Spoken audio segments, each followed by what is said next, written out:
أين اختفت الفنانة إنجي شرف وأهم أعمالها وسبب اعتزالها التمثيل وآخر ظهور لها؟ ولدت إنجي شرف عام 1978 بالقاهرة. تخرجت في قسم إدارة الأعمال بجامعة سيتي الأمريكية.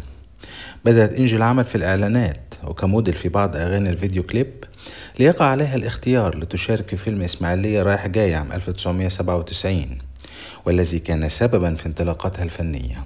ومن أشهر أدوارها بعد ذلك دور فاطمة في فيلم الشرف عام 2000 مع فاروق الفيشاوي وجيهان فاضل، دور عبير في فيلم رانديفو عام 2001 مع سمية الخشاب، دور زينب في مسلسل رجل في زمن العولمة الجزء الأول عام 2002 والجزء الثاني عام 2003 مع صلاح السعدني.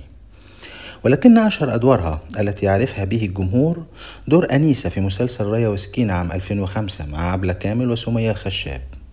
ومن بعدها بدأت تقل أدوارها بالتدريج، مما دفعها في نوفمبر عام 2023 أن تعلن اعتزالها التمثيل، لأنه لم يعد يقدر أحد مسيرتها الفنية ولا توجد أدوار هامة تليق بها.